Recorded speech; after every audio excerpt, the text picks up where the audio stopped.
আসসালামু আলাইকুম ওয়ারাহমাতুল্লাহ। পরম করুণাময় অসীম দয়ালু আল্লাহের নামে শুরু করছি।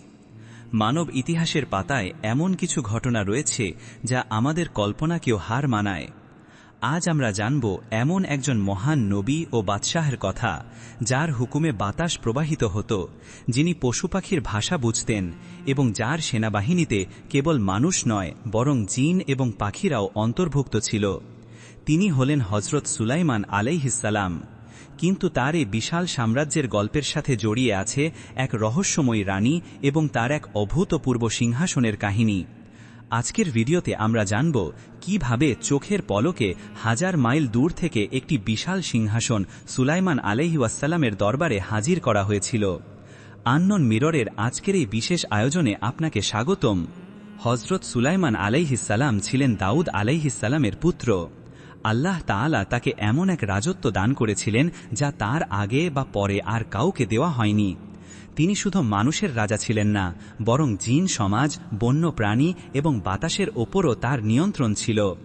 সুলাইমান আলাইহিসসালাম যখন তার বিশাল বাহিনীর মহড়া নিতেন, তখন আকাশে হাজার হাজার পাখি ডানা মেলে ছায়া দান করত। একদিন সুলাইমান আলাইহিসসালাম তার বিশাল সেনাবাহিনীর তদারকি করছিলেন। তিনি লক্ষ্য করলেন তার বাহিনীর অন্যতম সদস্য হুদহুদ নামক পাখিটি অনুপস্থিত। তিনি রাগান্বিত হয়ে বললেন, হুদহুদ কোথায়? কেন তাকে দেখছি না? সে যদি উপযুক্ত কারণ দর্শাতে না পারে, তবে আমি তাকে কঠোর শাস্তি দেব অথবা জবেহ করব। কিছুক্ষণ পরই হুদহুদ পাখি ফিরে এলো। সে অত্যন্ত বিনয়ের সাথে সুলাইমান আলাইহিসসালামকে উদ্দেশ্য করে বলল, হে নবী, আমি এমন এক সংবাদ নিয়ে এসেছি যা আপনি জানেন না। আমি সাবা নামক দেশ থেকে এক নিশ্চিত খবর নিয়ে এসেছি। সেখানে আমি এক নারীকে দেখেছি যে সেই জাতির ওপর রাজত্ব করছে। তাকে দুনিয়ার সকল নেয়ামত দেওয়া হয়েছে এবং তার রয়েছে এক বিশাল ও সুসজ্জিত সিংহাসন। হুদহুদ আরও জানালো যে সেই রানী এবং তার জাতি এক মহাভ্রমে লিপ্ত। তারা এক আল্লাহর ইবাদত করার পরিবর্তে সূর্যকে সেজদা করে। শয়তান তাদের কাজগুলোকে তাদের সামনে সুশোভিত করে রেখেছে, ফলে তারা সত্য পথ থেকে বিচ্যুত হয়ে পড়েছে। সুলাইমান আলাইহিসসালাম হুদহুদ পাখির কথা শুনে সরাসরি বিশ্বাস না করে সত্যতা যাচাইয়ের সিদ্ধান্ত নিলেন। তিনি একটি পত্র লিখলেন এবং হুদহুদকে আদেশ দিলেন সেটি রানীর দরবারে ফেলে আসতে।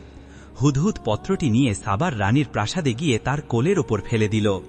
রানী বিলকিস পত্রটি খুলে দেখলেন তাতে লেখা আছে, আল্লাহ নামে শুরু করছি, যিনি পরম দয়ালু ও পরম করুণাময়। তোমরা আমার প্রতি অবাধ্যতা করো না এবং অনুগত হয়ে আমার কাছে উপস্থিত হও। রানী বিলকিস তার মন্ত্রী পরিষদের সাথে পরামর্শ করলেন। তিনি বললেন, হে পরিষদবর্গ, আমার কাছে একটি অত্যন্ত সম্মানিত পত্র পাঠানো হয়েছে। তোমরা এ ব্যাপারে আমাকে পরামর্শ দাও। তার সেনাপতিরা বীরত্বের সাথে উত্তর দিল যে তারা অনেক শক্তিশালী এবং যুদ্ধের জন্য প্রস্তুত। কিন্তু রানী ছিলেন বিচক্ষণ। তিনি জানতেন যুদ্ধ মানেই ধ্বংস। রানী বিলকিস যুদ্ধের পরিবর্তে সন্ধি এবং সুলাইমান আলাইহিসসালামের ব্যক্তিত্ব পরীক্ষার সিদ্ধান্ত নিলেন। তিনি ভাবলেন, সুলাইমান যদি কেবল একজন পার্থিব রাজা হন, তবে তিনি ধন সম্পদ ও উপঢৌকনে সন্তুষ্ট হবেন। তিনি সুলাইমান আলাইহিসসালামের কাছে স্বর্ণ অলঙ্কার এবং অসংখ্য মূল্যবান উপঢৌকন পাঠালেন। কিন্তু সুলাইমান আলাইহিসসালাম সেই উপহার দেখে স্মিত হাসলেন। তিনি রানীর প্রতিনিধিদের বললেন, আল্লাহ আমাকে যা দিয়েছেন তা তোমাদের দেওয়া এই তুচ্ছ সম্পদ অপেক্ষা অনেক উত্তম। তোমরা বরং এই সম্পদ নিয়েই ফিরে যাও।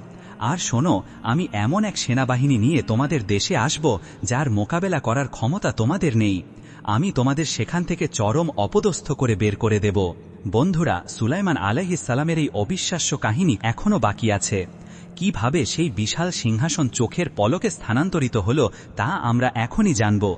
তবে তার আগে আপনি যদি আমাদের আননোন মিরর চ্যানেলে নতুন হয়ে থাকেন, তবে এখনই সাবস্ক্রাইব করুন এবং বেল আইকনটি বাজিয়ে দিন।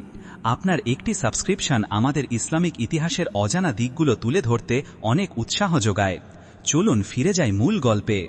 রানী বিলকিস যখন দূতদের মুখে সুলাইমান আলাইহিসসালামের কথা শুনলেন, তিনি বুঝতে পারলেন সুলাইমান কোনো সাধারণ রাজা নন, বরং তিনি একজন সত্য নবী। তাই তিনি সশরীরে সুলাইমান আলাইহিসসালামের দরবারে আসার সিদ্ধান্ত নিলেন। এদিকে সুলাইমান আলাইহিসসালাম চাইলেন রানী আসার আগেই তার অলৌকিক ক্ষমতার একটি নিদর্শন তাকে দেখাতে। তিনি তার দরবারের সদস্যদের ডেকে বললেন, হে পরিষদবর্গ, সেই রানী এবং তার বাহিনী আত্মসমর্পণ করে আমার কাছে আসার আগেই তোমাদের মধ্যে কে আছো যে তার সেই বিশাল সিংহাসনটি আমার সামনে এনে হাজির করতে পারবে? প্রথমে এক শক্তিশালী জিন ইফরিত দাঁড়িয়ে বলল, আপনি আপনার স্থান থেকে ওঠার আগেই আমি তা এনে দেব। আমি এ কাজে যথেষ্ট শক্তিশালী ও বিশ্বস্ত। কিন্তু সুলাইমান আলাইহিস সালাম এর চেয়েও দ্রুত গতি চাইলেন। তখন এমন এক ব্যক্তি দাঁড়িয়ে গেলেন যার কাছে কিতাব বা আসমানি কিতাবের জ্ঞান ছিল। ঐতিহাসিকদের মতে তিনি ছিলেন আসিফ বিন বারখিয়া। তিনি বললেন, হে আল্লাহর নবী, আপনি আপনার চোখের পলক ফেলার আগেই আমি সেই সিংহাসন আপনার সামনে হাজির করে দেব। কথাটি শেষ হতে না হতেই সুলাইমান আলাইহিস সালাম দেখলেন সেই বিশাল সিংহাসনটি তার সামনে স্থির হয়ে দাঁড়িয়ে আছে। সুলাইমান আলাইহিস সালাম এই অলৌকিক ঘটনা দেখে আল্লাহর শুকরিয়া আদায় করলেন এবং বললেন, এটি আমার রবের অনুগ্রহ, যাতে তিনি আমাকে পরীক্ষা করতে পারেন যে আমি কৃতজ্ঞ নাকি অকৃতজ্ঞ।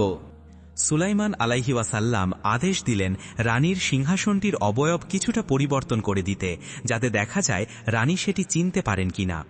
এরপর রানী বিলকিস সুলাইমান আলাইহি ওয়াসাল্লামের দরবারে পৌঁছালেন। তাকে তার সিংহাসনের দিকে ইশারা করে জিজ্ঞেস করা হল, আপনার সিংহাসন কি এমনই?